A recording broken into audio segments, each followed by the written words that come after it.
Sit back, relax, and join Willaim and Lee on their journey through the strange and mysterious world.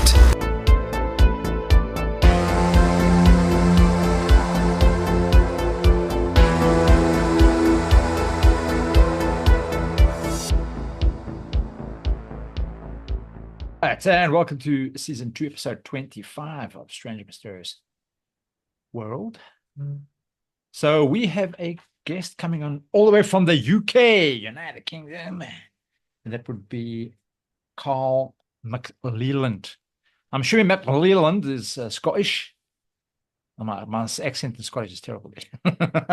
so I'm assuming, yeah. So Carl apparently he started off, well, I don't know when he started off, but he was an army. He was in the army in the UK. He's a remote viewer, a psychic medium, and spiritual healer. So that's quite a few things in one, because most people kind of just focus on one. So for remote viewing, somebody just remote views, or if you were a psychic medium, somebody would be just focusing on psychic medium. So it's quite. I don't think it's often that it happens where people kind of specialize in different things. Normally, it's specialized in one area, and you kind of go from there. So that's. Well, I think if you got like a intuitive kind of gift of psychic abilities, I think it could, it goes over the spectrum, maybe. So, like we can ask. Let's ask Carl when he comes on. But yeah, Carl, I interviewed him for my documentary about consciousness. It's awakening consciousness. It's Consciousness, the Awakening. Sorry, I don't even know the name of my own documentary. And he was and he was in it. He gave a great interview about how they use it for in his business for espionage with his clients, like big corporate entities. Like, I mean, I'm just saying, Nike or like Reebok or whatever. They want to do some. I mean, I'm not saying that he did it for Nike or Reebok. I'm just doing this as an example. He would use it for espionage. Like Nike would come to him and go like, "Okay, please remote view what Reebok are doing, so we can get the advantage on them." And then he would remote view stuff for them and give them so that they would have an edge on their competitor. So that's what his business is. He's like an inside man. Yeah. All right. So here he is. Let's get him. Here he comes. Cool.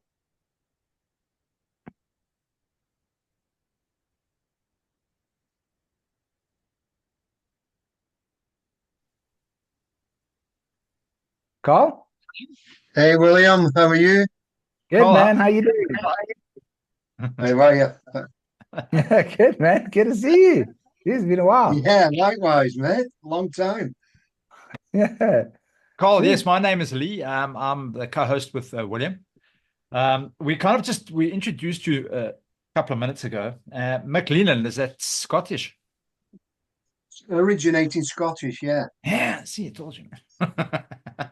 Yeah, because the accent that he was putting on, I don't know if it was Vietnamese or Chinese or yeah. So I'm glad we got to the bottom of it. Yeah, no, cool. So we're the couple of things that I see at college. We got to get straight into it. We always do. This is a conversation. There's no specific questions and things we'll ask you. We just shoot off the hip as we go. Let's do this. So you were an army soldier. Yes. What unit were you in? I'm assuming it was the UK. I was in the Queen's Lancashire Regiment, King's Division. Okay. And how long were you there? 3.5 years. Okay. And then because you guys in South Africa, we used to have something called conscription, where you had to attend military service. That's right. Yeah. But obviously that fell away. Was it something that you had to do as well? Was it also? No. Completely voluntary. Okay. And you enjoyed it? It was brilliant. I was originally going to stay on further and join the Royal Navy as an officer, but I didn't want to wait. Okay. So now, going from an army soldier to becoming a remote viewer, psychic medium, and spiritual healer, that's like very opposite ends of the spectrum. So you've got army, and then you've got spiritualism. So how the hell did that happen? Unless they had a remote viewing program in the army there. I don't know. Were you part of something like that? No, no. Do you know, it took many years. I've always had an interest in intuitive things, mediumship, psychic, different things. Only actually found out about remote viewing about 5.5, 6 years ago. Okay. And went from there. Before that, I'd studied mediumship, psychic mediumship, forensic mediumship, um, and sort of collated a lot of tools in that area.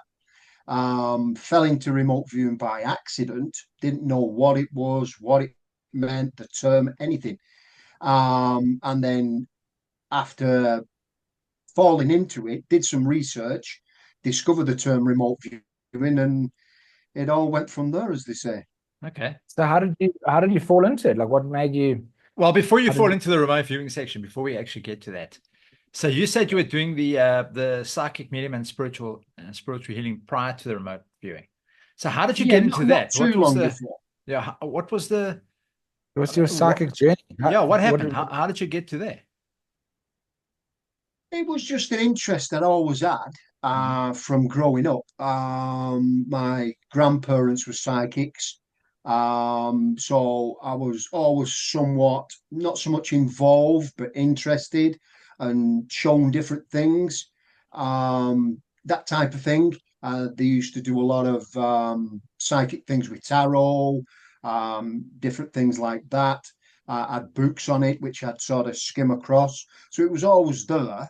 I think the main interest for me came as I got older, sort of matured in life a lot more, did what I wanted to do over the decades, if you like, and then sort of thought, I'm going to pursue this more, because it's something that really interests me and, sort of makes my heart glow type of thing. So was there ever a point where, like, for example, we did a few podcasts, on remote viewing, and one of them we actually had a chat to Dick Olga, whom I'm assuming you would know in that field, and it was a very interesting discussion and conversation with him, because Willaim and we started remote viewing, and yes, we're still in the baby steps and we're still learning to do this stuff, but it was a very specific point where personally I know that the stuff is real because I've experienced it, and I know that there is another realm that we are able to access. I don't know what people call it, an Akashic field, other people call it the dream world, whatever. I know for a fact that it's there. But a lot of people have never experienced it, they won't even consider those type of things. So, you're saying when you were growing up, you were reading books on tarot and books on all those sort of things. When was it where you actually realized, hold on, this shit is real? This is not just a game. This shit is real. Actually, at the beginning, I've always believed it's real. I've always been spiritual and believed in, for me, we all label things different. For me, another realm or plural realms, that there was life after death, and all those different things, that you could actually contact people who passed over. So it wasn't sort of an epiphany where oh wow, this stuff is real.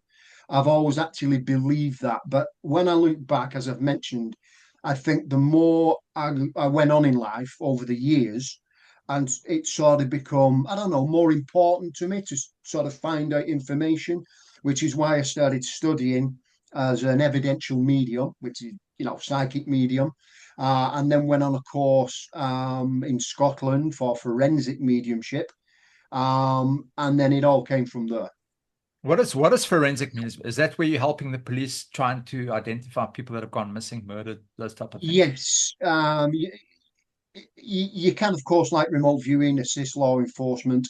But what you're doing, we're evidential mediumship, as they call it in the UK, which is generally known as psychic mediumship. I've just come back from America and they weren't familiar with the term evidential mediumship, as they say, psychic mediumship. But again, it's just labels, how different people label a certain thing. With forensic mediumship, you wouldn't sort of bring someone's grandmother through and say, look, she's showing me, I don't know, a set of pearls. that was given to you after a passing and you keep them in the top drawer. That would be what I would refer to as evidential mediumship, where you could maybe turn around and say, yes, absolutely. I do keep them there. I had them out this morning looking at them. Where forensic mediumship is, it's obvious that the person has passed over, but it's related to how they passed. So it would be circumstances of possibly being murdered, or, you know, not nice things like that, but of course they do happen in life. And where you would ask them to assist you in showing you what happened and anybody involved, how it was, and you would get evidence in a completely different way. And that's why it's referred to as forensic mediumship. Okay. And then how many people have you actually, I mean, how many cases have you actually done? So, you know, have they approached you, Scotland Yard, whoever, have they approached you and said, listen, we need a bit of help here. Can you assist us with this? Or the local police, hey, this guy's missing. How many have you done? Not a great lot, but some you can't talk about, because don't forget as well, you're dealing with a privacy issue of people. Sometimes it could be a non-disclosure agreement. Generally, it's not like Scotland Yard are going to pick the phone up, on the back phone, and there's the commissioner, and you're going to go out and do something. It doesn't work like that. I've assisted people with various ones. Some have been related with law enforcement because there may be a cold case, an ongoing case. But there's different aspects to it and how you approach it. You wouldn't, just like remote viewing, have someone come and say, look, I need to find my partner or my wife, husband, they've gone missing. There's certain due diligence you have to apply, because they might not be who they say they are. They might be telling lies, such as human nature. And they maybe want to find someone here alive and well on the earth plane for a totally different reason than what they're telling you. It could be a guy who's been beating his wife up regularly, and she's finally plucked up the courage to actually move away and try and re-establish her life. And he's trying to find her, and it ends up shooting her. So, there's all different things. It's not sort of clean cut. Oh, can you help me? Yes, not a problem. And here's what I've found. Okay. And your accuracy? Sorry, Will. of the cases that you've done, how accurate have it been? So if you say, all right, it's a 90% hit rate, or it's 70%, how have you found it? Well, each one's based on individual cases and how you connect and what you're actually shown. And remember this, to me, spirit and information, just like remote viewing, is never wrong. It's how we interpret it.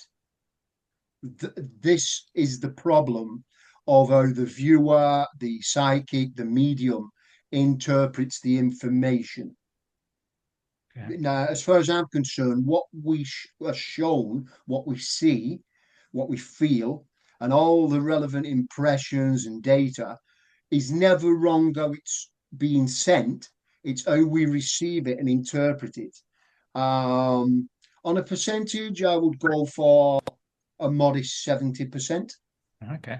On what I've actually perceived, put in some form of report and given to a client. And then, of course, they go on to do what they do with it, either personally, with law enforcement, with a private detective, or just peace of mind. Are you with me? Yeah. But there's a lot of moving parts, as you know. It's not just clean cut. Give me 10 minutes and I'll email you a report back. Yeah. No, that's sorry. Well, you were going to ask.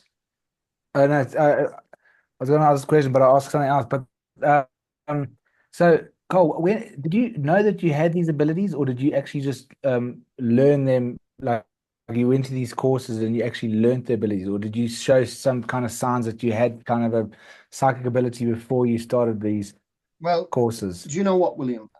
I believe everyone's psychic.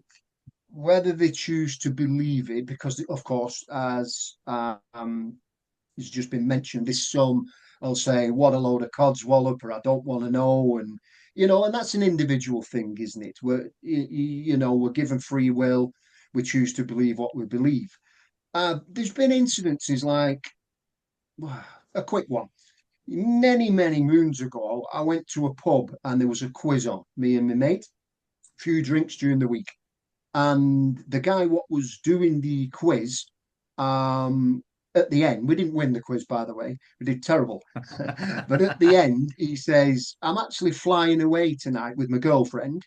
We're going on holiday. I think it was Spain. I've got my passport here. So what I'm going to do as a final thing is I want you to try and guess the number of the passport. The nearest to it wins free drinks all night." Now, at the time, I think it was 2 letters and 8 numbers on the UK passport, right? Okay. This is pre-EU days and Brexit and everything else. They all won.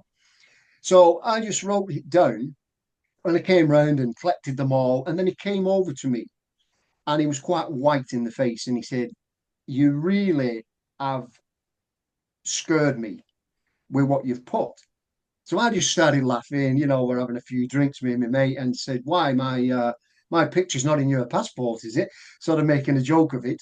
And he said, "No, apart from one number and one letter, you've got my passport number." I said, "Lucky guess, mate." He went, "No, it's more than that." And I said, "Hey, we still get the free drinks, yeah?" You know what I mean? Let's get priorities right here. And he was laughing, but he was a little bit Worried. disturbed in a nice way, shocked. So little things like that would happen. Okay. You know what I mean? I used to sometimes I'd phone my brother if I was, say, abroad working, and I'd say, "Do you know, yesterday I got you round these tents or marquee type things, and I could smell Indian food. What was you doing? Was it a fairground or something?" And he said, "Oh no, I was in Manchester at a big food convention with all these marquees up. It was Foods of the World." So we used to play about like that type of thing. So you were already remote viewing. You didn't even know it. Well, of sorts, of sorts. I mean, little things. And I do believe personally, and again, it's just a personal thing, that not only is everybody psychic, but everybody at some point has surely experienced similar things. Hmm. A sixth sense or something. Many dismiss it, and that's entirely up to them.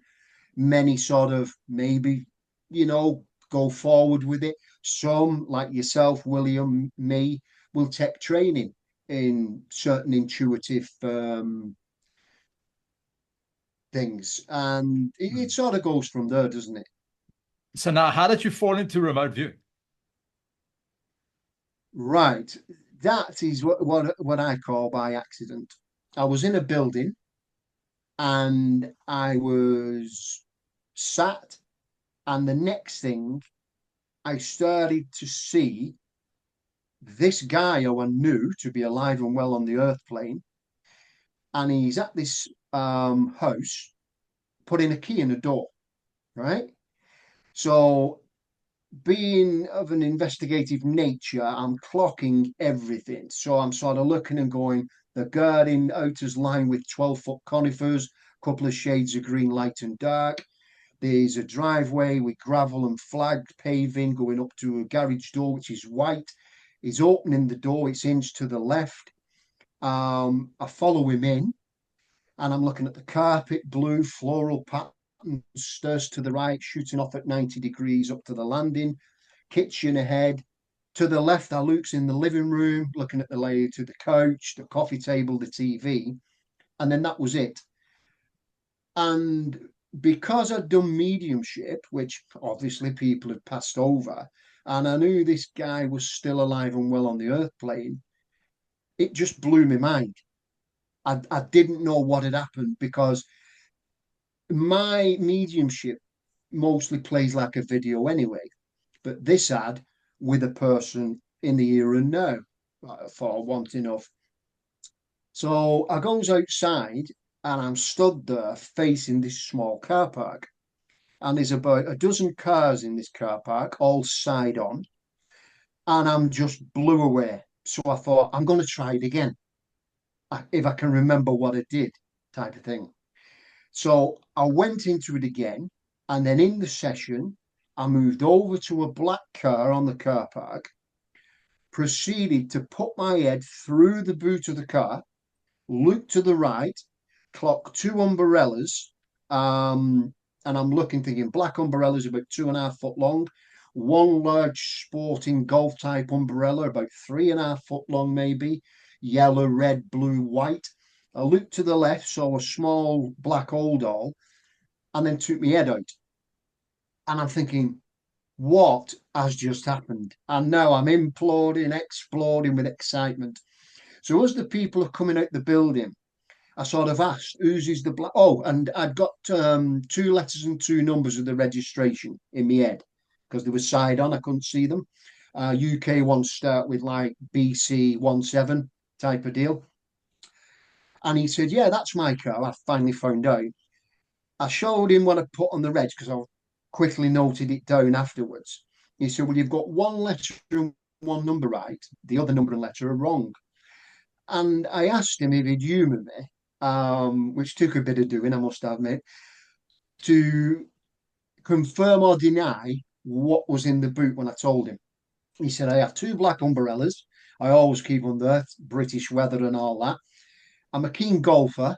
I don't leave the bag in because it takes all the room up, but I keep the brolly in.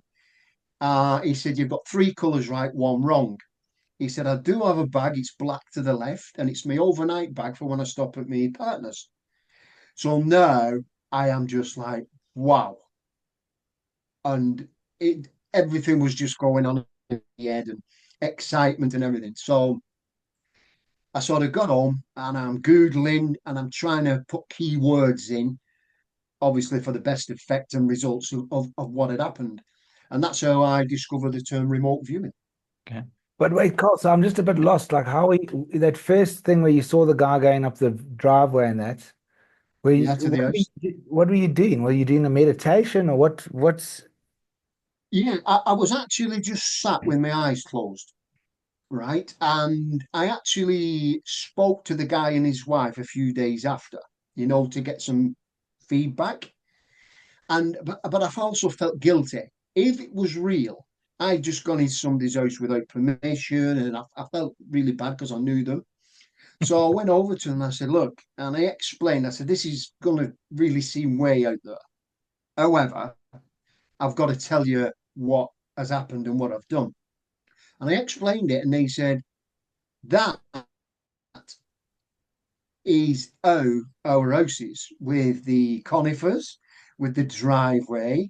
I even got the street because a politician had jumped in, so to speak, the face of a British politician at the time with the surname Whitcomb. Now, I didn't know what that meant, but I got confirmation off the couple that it was their house. It was Whitcomb Drive, that the stairs did go off on a 90-degree cut up to the landing, blue floral carpet, etc.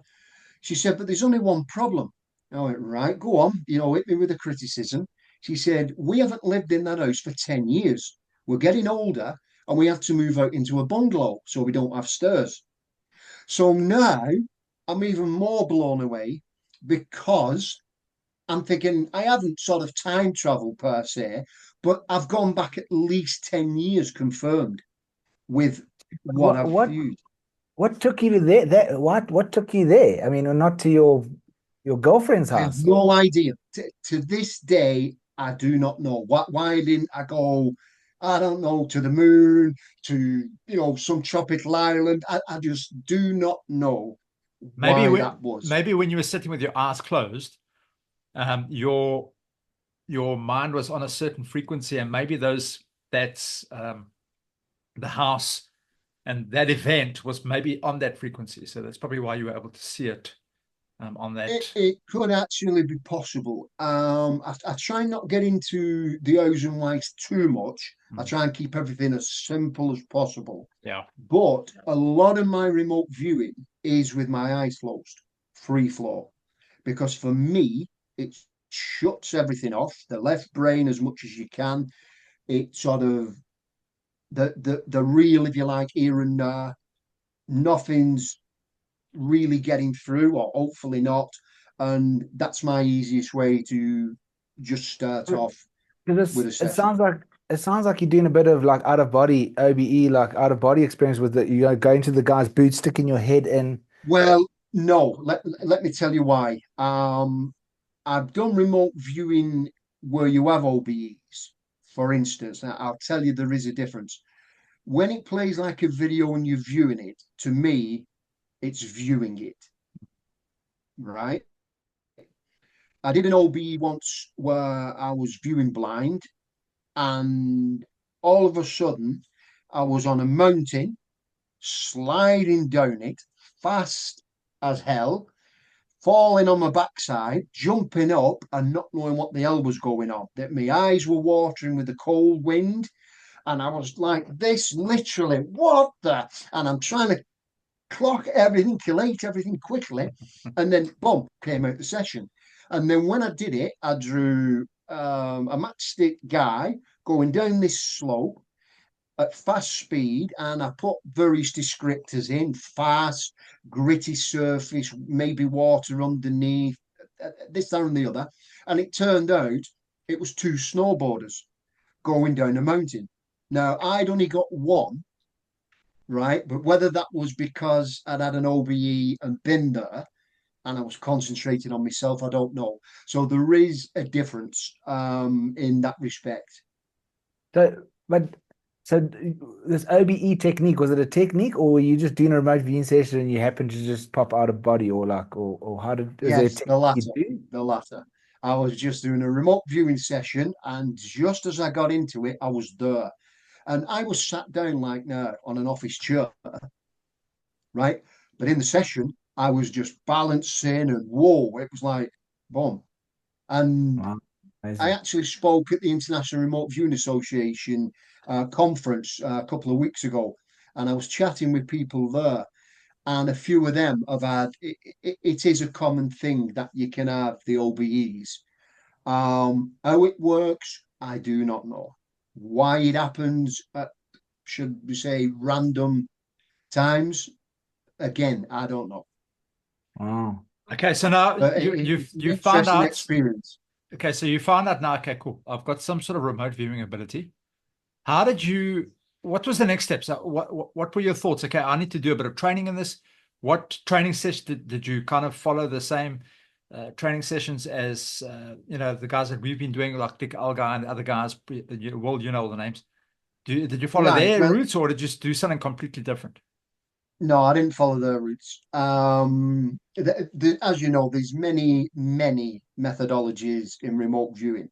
Um, what I did from there, I got up, as I told you, the term remote viewing on Google, and I'm looking at all the SRI stuff, Stargate, US military intelligence, and that's a wealth of information, as you're aware of. So I sort of just moved that away, looked at the brass tacks, what I need to know, found target pools, did a look to make sure they were legitimate trainers. And I went into target pools, and I was just doing 5 or 6 of these in an hour, usually late at night, early hours of the morning if I couldn't sleep. And I would just literally jump in, grab the first thing, come out, confirm it, move on to the next one. But the trouble is with this, before I trained, I was sort of jumping in, grab a bird detail or a couple of details, confirm, and then I was getting 4, 5 out of 6, right? But then when I got one wrong, I would think, it's a fluke seat. It doesn't work. I'll try again. So I was chasing my tail. And as I mentioned at the Urva conference, I was like some puppy dog being brought home for the first day, wagging its tail, running about, full of excitement, and just grabbing anything. And in the end, I just had to think, hang on, there's two things apparent here. One, I am totally undisciplined with this. I'm just anywhere and everywhere. Secondly, I need training. That's a fact. And a lot of my professional life in the past has been highly disciplined. So I'm thinking, and this is what I need. Then I found Deborah Linkatz, who is the president at the moment of Verva, and she has her own training school, International School of Clairvoyance. and I took training with her. And then it literally unfolded from there. Hey, but you've done actually quite a lot of training with quite a lot of the high-end people. Yeah, my first, as I mentioned, was Deborah Lynn Katz. That was 5.5 years ago, something like that. Since then, I've trained with Stefan Schwartz. He's one of the founders of Associative Remote Viewing.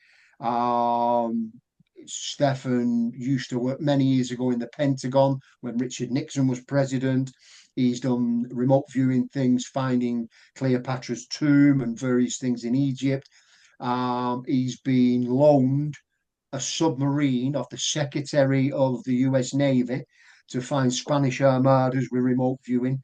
So he's done a lot of And stuff. there's a great documentary on YouTube if people want to go watch that. It's really cool.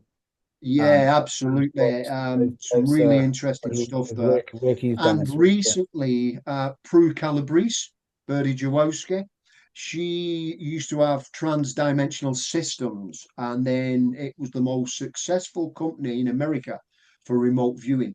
And then she disappeared for 20 years, and she's literally just come back. So various trainers, along with myself, and very experienced people in the field of remote viewing, went to see her and take her course, which is now she's changed a lot of things and perfected it to trans-dimensional mapping. And you would never see so many trainers and experienced remote viewers at a training course for remote viewing. But it's because of how different it was and that she'd been off the grid for 20 years that this happened. Okay. Oh. All right. So now skipping forward, you went to a conference in the US. Yes and no. It was a conference cruise sailing from Galveston in Texas across the Gulf of Mexico to Mexico and back. And it was actually in the worst hurricane on American records Oh, a was few that the one a weeks couple ago. of weeks ago? Okay. Yeah. Yeah. All right. So we were sheltering off the coast of Mexico and across from Cuba just till it passed. So nobody remote viewed the weather on the boat before the remote viewing conference. That was one of the jokes with us. But do you know what? Actually, we did. We did remote view it because we knew from the US weather reports and the Coast Guards and everything else. And we got asked to remote view it. I did a quick remote viewing. I saw one of the walkways where the staterooms are on a cruise liner, and it was sort of undulating round, but I was able to move across it. Well, that told me it's going to be choppy, a bit bumpy, but nothing adverse or dangerous that, it's going to become the new Titanic or anything like that. So, Okay. So now That would be ironic of the new Titanic was with the conference with the remote viewers on it. They'd be like, yeah, yeah, there's so much for that and remote it was view. a main conference, it was the 25th anniversary of the International Remote Viewing Association. And yeah, some things you've got to go for. all right. So what is the conference all about? So everybody from around the world, remote viewers from around the world get together. Do the guys have kind of, I'm assuming you have discussions, those kind of things that happen through the day, lunches, and then is there training sessions, or is it just literally like talks? No, it's much more than that. It's well, Irva was set up to get, if you like, the word out across the globe and promote remote viewing. They have training, they have competitions, they have a monster wealth of information in the archives. They have magazines, electronically what come out. There's tutors, there's just everything. They've actually got, in case you didn't know, the Zoom web conference. I think it's on the 5th of November. And that's over a couple of days as well. And there's a lot of speakers, a lot of very knowledgeable people from all walks of life who've worked in intelligence, who've worked in other key areas. Prue Calabrese, Birdie Jawowski is actually speaking at that one, as well as a lot of other people. We do fun remote viewing things as well. We did on the cruise. where we'd do an outbounder exercise. Someone would go and sort of place itself somewhere on the ship, and you would remote view to find them, locate objects that have been placed around the ship. The talks, it was really laid back as well, this one, with it being the first ever cruise. But it's where people can come together. There was 2 days of brilliant speakers. There's some been posted on, Facebook and YouTube and other social media. And it's a really great thing that people can get together. They can have talks. It's informal. There's questions put to each person, giving the presentation, and it's just a wealth of information. What was your talk about? Because you actually were one of the speakers, weren't you? I was one of the speakers. Yeah, mine was a remote viewer's journey. So I was just sharing how I started, very similar to what we're talking about now for the basics, and what I've done up to then, different sort of tools that I use, because everyone's different. My talk was on how we're all unique and individual as our DNA, and that we all find different ways of doing things. Now, it was also about the importance sort of structured format and professional training, but then sort of having that as your foundation, moving on then, maybe trying a few other things and blending it to what works best for you, because we're all different, how we perceive things, our different viewpoints, pardoning the pun, of remote viewing. We all get different data in different ways, and it will represent different things for different people. Yeah, Okay. sure. So, but you teaching remote viewing now? Yes, that's right. Yeah. So you've taken all of the courses you've done, and you've made your own kind of like teaching method, or you borrowing from all of the other ones, or you teaching Well, with someone else? I'm using some from different teaching methods, and I'm also putting in some of the tools that I use. And what this is about is using the different tools in a remote viewer's toolbox to extract or collate the most and best information correlating to any feedback that you can. And the more comfortable one is when the remote viewing or doing anything, to be fair, the better it will be. If somebody's like, I'm not really keen on that, but I'll give it a go, that isn't going to yield anywhere near as much fruitful information or data as if they enjoy it and it really suits them. We're all unique and we have our own ways. And this training course is to show people different ways of literally looking at it to get the best information. And I've already spoke to my friend Prue Calabrese, Bertie Jawowski, and she's given me a full permission to incorporate brand new, over the last 20 years, transdimensional mapping, which is an amazing thing Wow. in itself. And you're gonna do the course in South Africa soon? Yes, in January, yes. Yeah. Okay. So Whereabouts you go? Where you going? It's in Cape Town. Ah, well, like you will. yeah, well, we're getting Carl out here to do a remote viewing course. So any listeners, please, if you guys are interested, Carl, tell us how they can reach you and book a seat, and what the course involves. How long is it, and Cost. yeah, the cost. Right. The course will start on a Wednesday because some people just can't take the whole week off, sort of working week. So we're going to run from Wednesday through to Sunday. So it's a 5-day course. It's going to be 9 till 5. On the course, all materials are going to be supplied. So all the different size papers for doing your sessions, for mapping, all the materials for drawing, sketching, different things. We're going to be using projector for feedback, whiteboards, flip boards. It's going to be highly interactive. It's also all about fun. And although it's of a serious nature, it's going to be light where everybody will actually enjoy it. We're going to cover remote viewing, different methodologies, the basics, ideograms, probing, feeling. We're going to go scanning. We're going to go transdimensional mapping, which just opens it up. I liken it from an X-ray to a CT scan. It literally is layer cake and digs far deeper. We're going to do associative remote viewing, going to play small wagers out of my pocket just for a bit of fun on various sporting events. We're going to do outbounder exercises where I'm going to go somewhere in Cape Town and the students are going to describe where I am Table Mountain. and the surroundings. We're going to do remote diagnosis and healing for humans and for animals.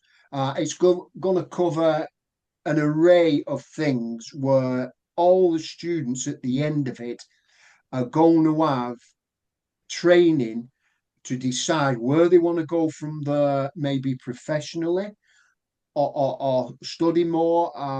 But the fact that it's going to be so interactive and making it fun as well is so they can absorb everything what's going to be said. I've just been asked to do one in Germany. That's going to be with a translator. That'll be later next year. Then there's another in Scotland, and then I've got one possibly in Austin, Texas. So it's going to be moving about. The whole concept of this training and what's unique to a point of it is most trainers, which is fine, I get it, do a lot of online work. And that is brilliant because you reach anybody and everybody in an instant. You've got other trainers what actually have a classroom, a physical one, where people can go to, wherever that may be in a particular country. Not many trainers move too far. You've got one in America what might move a couple of states or across Europe, maybe to one country, but not much else. What I'm doing is literally taking it on the road to the people in key locations in various countries. So it's sort of on the road, boots on the ground, and then I'm off to another country doing it. And that's what makes it to a point unique. And if anybody wants any information, it's www.vantagepointrv.com. Okay. All right, and that also in the links in it in the show notes. But now the Vantage Point, that's your company. Yes. Okay. So if somebody say somebody didn't want to attend the session in Cape Town or Germany, wherever, you've got training sessions on that www.vantagepoint.rv. You've got training videos and subscriptions. I'm assuming that people can then join and they can do training remotely. No, this, see, I got asked before, would I do Zoom link up? And I politely said no. The whole concept of this is in person. So it will sort of defeat the object and the whole point of Vantage Point, that we go in person to key locations. So let me just say for the future, it says this on the website. If obviously I've been to South Africa several times for months at a time, and worked there and done a lot of remote viewing there as well. But if, for instance, obviously Cape Town is at one side, you know, and it's a big country, beautiful country. And I would also then, if there was enough interest, offer Johannesburg, Durban, or consider other areas. So it isn't set in stone if, you know, Bill from right at the other side said to me, would you oh no, it's only Cape Town. I would say, well, yeah, if I can get enough people, because obviously there's a lot of logistics involved and initial expense, you know, then certainly I will give it serious consideration and liaise with you on coming over there. Again, it's like Canada. Would I do Quebec? Yes. Montreal? Yes. But then in between, if someone said, well, look, would you come here? Then, of course, I would, like the lady in Frankfurt, Germany, when she asked. I hadn't considered Germany, but I certainly wouldn't dismiss it, as with any country. If there's enough people to actually be able to logistically and financially come over in person, take it on the road and say, yes, we'll come here, then absolutely. What's the cost, Cole? So if somebody wanted to attend the 5-day course, what's the cost of the course? Right. Well, and I'll give you the South African term. For UK ones, it's 565 for the week's course. European ones is 765, beg your pardon. And long haul, like South Africa, America, is 865. That's just short of 20,000 rand. Okay. Right. Usual online courses in America will cost you $900, $1,000. Some people charging $3,000 for a week's course, Yeah, how much was which Dick is Aldi's? Remember that was like I think it was like It was 80 it was $800 for but that was for online course. That wasn't even but personal. you said but Carl, the first few people that buy, they get quite a big discount. yes, the first four. It's on literally on the book now button. The first four get 25% discount.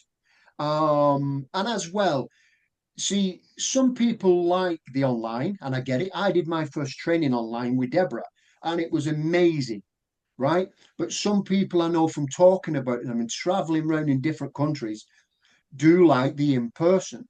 So we're just providing something a little bit different in actually taking it to the country. Now, when you think a flight for someone in South Africa to get to the UK or America alone, let alone hotels, the logistics, taking extra time than 5 days off work and everything, would be a lot more than the price of a 5-day course us coming to you. So it's sort of a win-win if you look at it like that. It narrows down people with time commitment, but they're still getting the in-person thing. So, and also on the course, what we're going to be doing is doing prizes of remote viewing books, like the Associated Remote Viewing book with Deborah Lynn Katz and John Knowles, which is an amazing book if nobody's read it, or you two, on ARV, and things like that. So yeah, it's going to be very involved, and students are going to have to work hard, because at the end of the day, it's what you put into it. And then how many Yeah. people do you need for a course? So if you said, okay, because I'm in Durban, obviously Will's in Cape Town. So if you said to me, all right, Lee, I could probably come across to Durban, but I would need minimum of 15 12. people, 12. Okay. 12. See, our remote view, It's a close, eh? Close.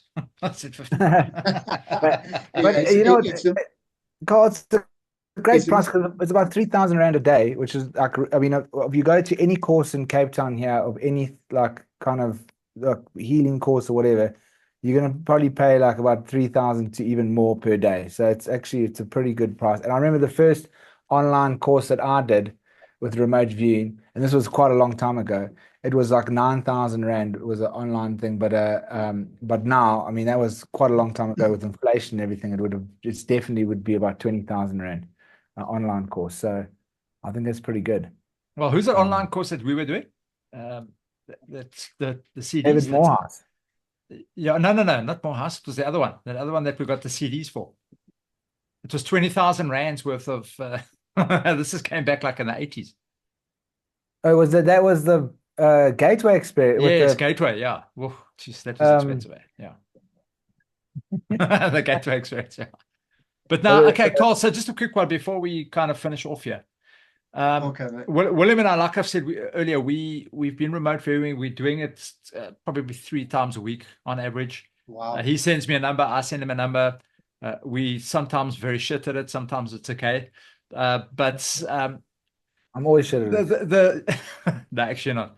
But the thing is, there's like you were saying earlier, we've got very different techniques. So Willaim, as an example, he follows a very stringent, like the Morehouse technique or the Gateway experience, where they do the start time, the hour of the day, what day it is. And then they do the whole ideogram, quick squiggle. And then he goes along and he says, okay, it's man-made, it's whatever, natural, blah, blah, blah. He does all that. I don't. He gives me a number. I'll go and review. I'll look at the number as per what Dick Algar said. Just said, close your eyes, look at the blackboard on the top, see the number appear, open your eyes, close your eyes, and then do what you see.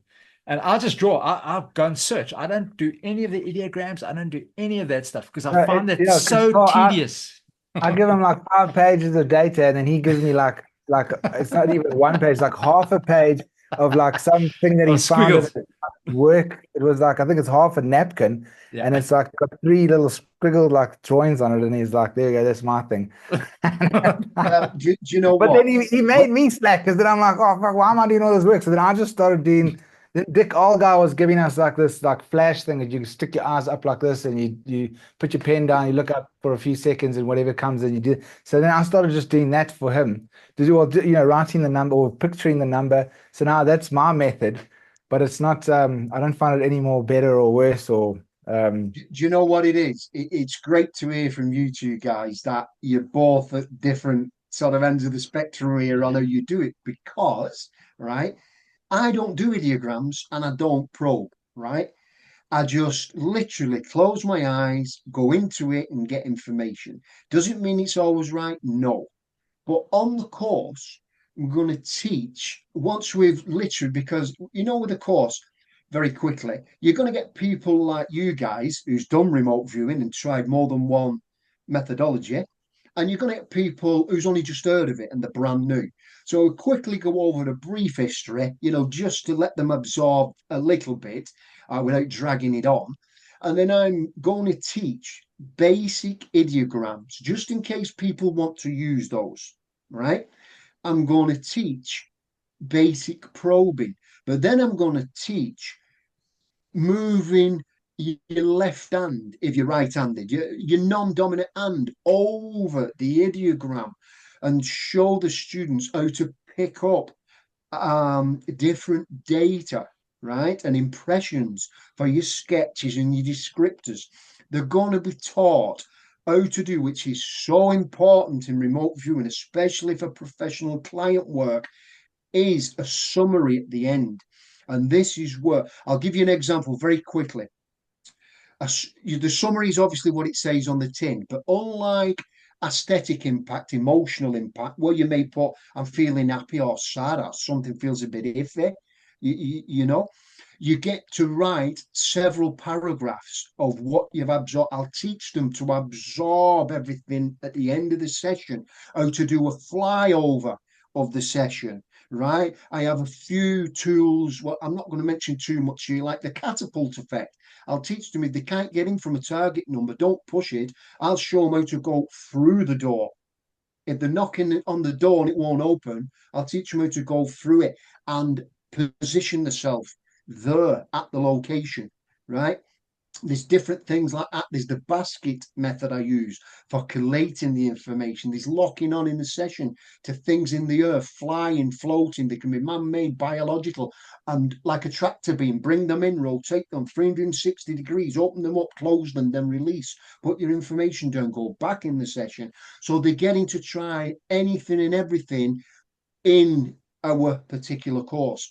Then the methodology at the end. I did one where it was about an atom, right? Now, I didn't know. Obviously, I was blind. I think it was double blind, this one.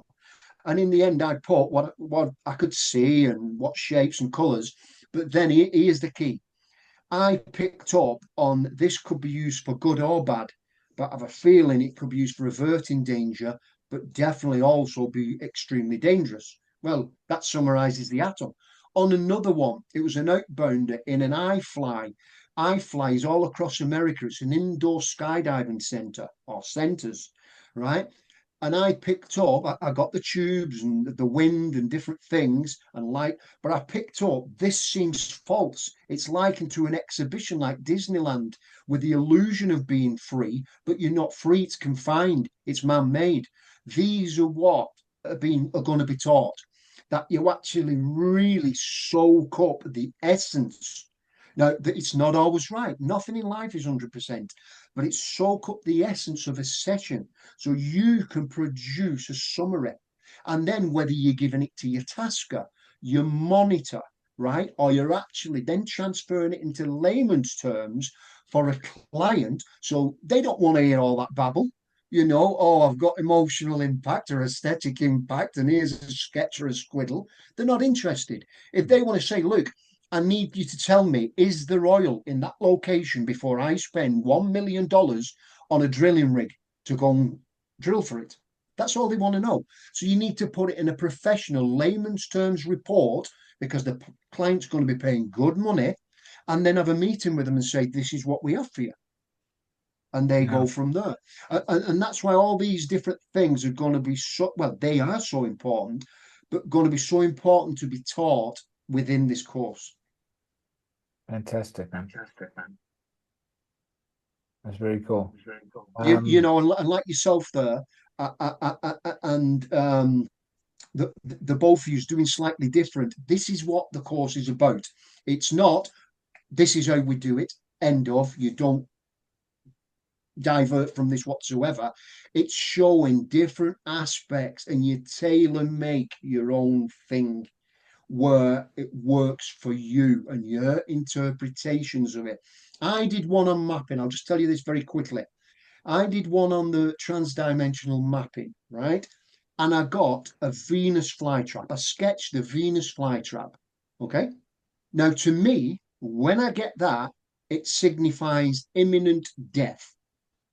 I'm 99% death, right? Now, when I tell you the feedback, that would have been scrapped as an AOL. But hear me out where I'm going. Then I got some rods and tubes. Then I got all black goo coming down the wall and people running. I got a building, but the windows I sketched were blacked out. This tells me there's something dodgy going on. It's probably government, political, and they don't want you to see. They want to keep it away from you.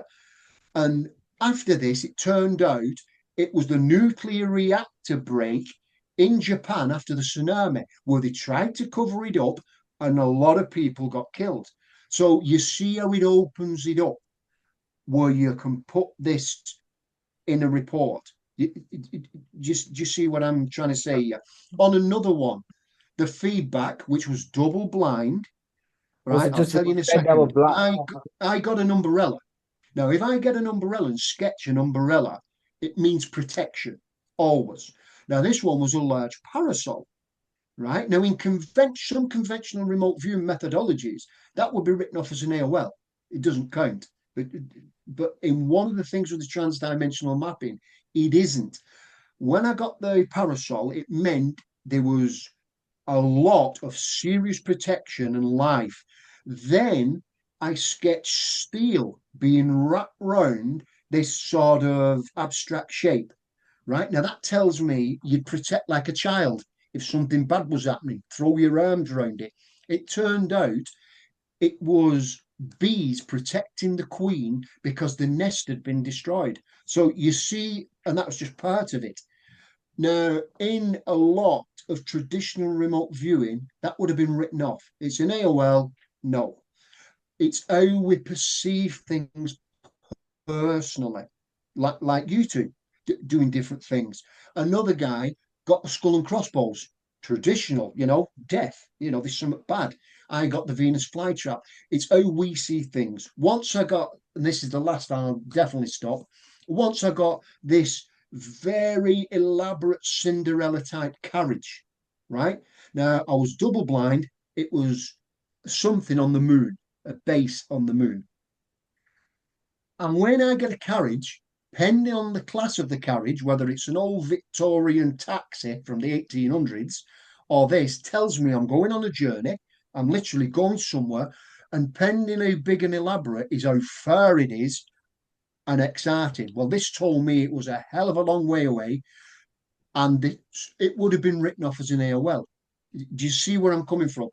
Everybody's got a different viewpoint, and it's how we personally perceive things. Just like in mediumship, I have a friend of mine, when she sees a smoking chimney, it's a birth, right? Go figure. That's what, and she's very rarely wrong with it.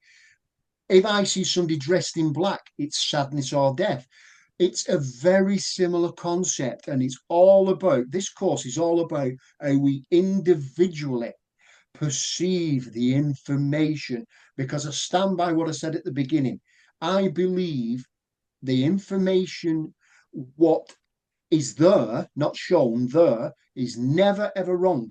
It's how we perceive it, to write down in descriptors and impressions on sketches, and therefore a summary and a report.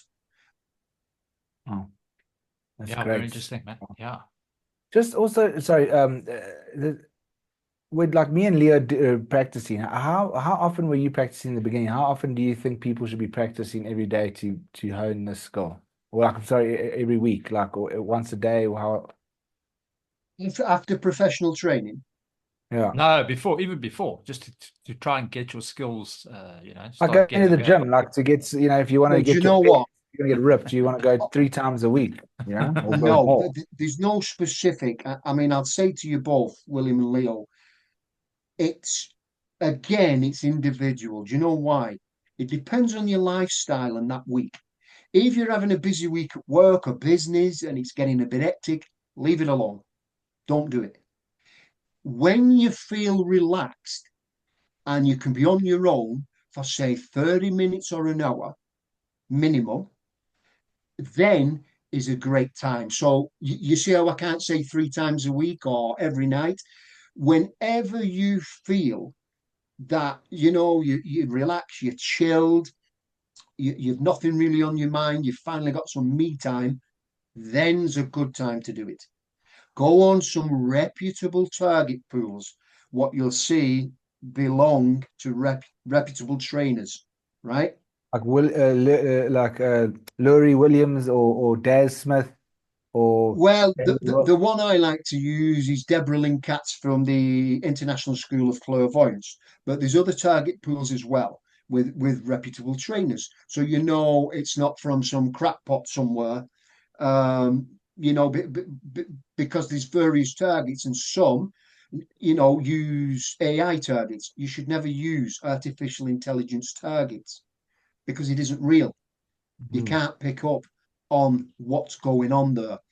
Do the targets, do it in whatever method you feel is comfortable for you, right? Get just a bunch of descriptors. And I don't mean to use that term loosely, because obvious areas of remote viewing can be highly serious. People's lives and business and everything else, whether they're choosing to invest, locate someday, it's attached to law enforcement. It has a real serious nature. But on the actual learning and trying to own your skills, do the target pools, get your descriptors down, sketch a few impressions, and then at the last of this, right, and definitely not least, is ask when you've done some movement commands. You need to fly above the area, outside it, inside it, get close to it, back at it, throw it like this. I did one for Machu Picchu, which again was blind. And I put, there's an hidden tunnel 5 meters. And they didn't know about it. And when they checked on Google, an hidden tunnel at 5 meters long had been discovered. You really need to work it. But the essence is be comfortable. If you feel you're stressing stuff, back off. You've got to be comfortable, like it's enjoyable. And at the end, absorb. I'll just sit there and close my eyes and go, right, come on, give me the vibe of this place. What's going on? I need to feel it. And this is how you pick up something's off with this. This is not right. Or like the iFly indoor skydiving. It's got the illusion of being real, but it isn't. It's like a theme park, or like the atom. And this is how we do it. So my answer to the question may sound a bit across the board and vague, but do you understand why I can't just say 3 nights every night? Yeah. It's whenever you actually Yeah. feel you've got time, like if you'd relax and pour, I don't know, a malt whiskey and light a cigar and sit in your chair and kick back with a bit of music to chill, that'd be a great time. Just leave all those things alone and do the remote viewing instead. That type of thing. If a person's coming home and saying, "Do you know what? I'm going to sit there and pick up a bit of knitting because that relaxes me," then try it. It's whatever is personal to you. And that's why our courses, the emphasis is on it's personalized. So everybody will at some point start to do it slightly different and perceive things in a different way. And at the end of the day, I always say this, and it goes against a few of the remote viewers. I don't care if I have to strip off naked and do cartwheels down the hallway singing Sweet Home Alabama. If I can get information what correlates in a positive way to that feedback, then it's a win. Jeez, I'm going to try that straight after this. What do Podcast. cartwheels naked down the freeway? Yeah. or backflips, who knows? Yeah, no, cool. No, awesome. Yeah, wait. So, Carl, have you seen this book I don't know when it came out, but I think it's quite new. Project 8200. So let me see what it is. Project Project 8200. I don't recall that. 200. Who's the book by? Oh man, it just came out. We have to do a show on it. It's by Frederick H. Atwater, but it's about Pat Price. It's all about the remote viewing between Joe McMonagle, Pat Price, and some other big guys of all the bases, the alien UFO bases around the world. And I mean, on their website, it's fantastic. I mean, they've even got like John McMonagle. They've got some of his actual like footage or like video and audio of him doing the sessions and like of these bases. It's incredible. I really there's some amazing stuff out there. There really is. Okay. Right. Okay. Do you know what, lads? I honestly implore you to sign up for the International Remote Viewing Association conference on the first week of November. Seriously. And it will give you so much knowledge to listen to some of these guys actually talk about what they've done, what they're about to do. The IRVA is planning with other key countries now, as we speak, to put a platform together with translations in some of them to have everybody come together and literally get it round the globe.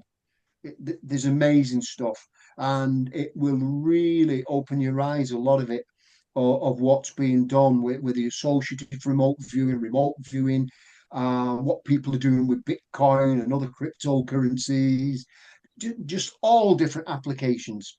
And you know the beauty about it, whilst in anywhere in such as human nature, you may not care for some people or what they're saying, but there'll be something what you will sort of really take to and go, wow, you know, this lady has opened my eyes, or this guy is amazing what he's telling me. And it's a wealth of information.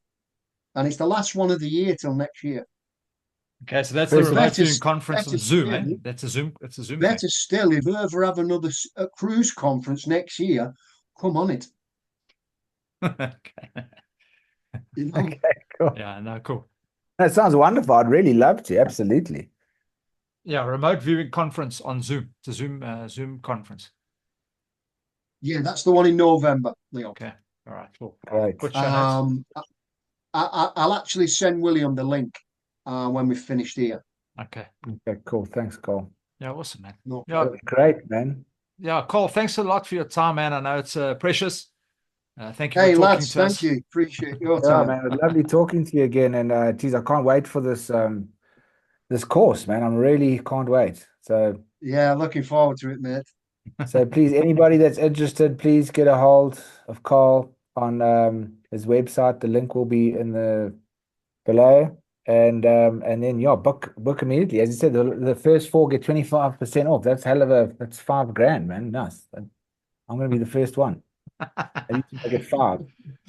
Just so that someone else gets the chance. You should use that. You should use a hashtag Strange Mysterious Strange Mysterious World. If you use that hashtag, then you can get your 25% off. Then you can be the first person to get it. No, awesome. Carl, thank you Okay, again, man, for cool, your time. Carl. Thanks, Yeah. man. Cheers, lads. Have a Cheers. great one. Bye. Cheers, man. Aye. Awesome, man. Nice chatting. I think it'll be quite an experience. I'll definitely go onto that Zoom one in November. I'll go and listen to what's going on there. Maybe you should join me as well. And those listening from Yeah. around the world, yeah. First week, we'll send me the link, and what I will then do is I can't even say it. Check out the Strange and Mysterious World, because that's like released weekly. So you're only going to see this in about 2 weeks' time. Yeah. But also, yeah, guys, we're on YouTube now. You've been putting stuff on YouTube, so please, if you've made it this far in the video, you enjoy it, just like and subscribe. Please put a comment. It does, yeah. So if you know, like, it helps us a lot to get the stuff out there. So please, if you want to support us, it's the least you can do. If you're not asking for any money, just do that. And yeah, and see you next week. Hit that like and subscribe, man. Yeah, cool. Willaim, good one, bud. We'll chat to you again next week. Yeah. Everybody else, thank you again. Thank you, and we will see you soon. Then your target number later. Okay. Cheers, man.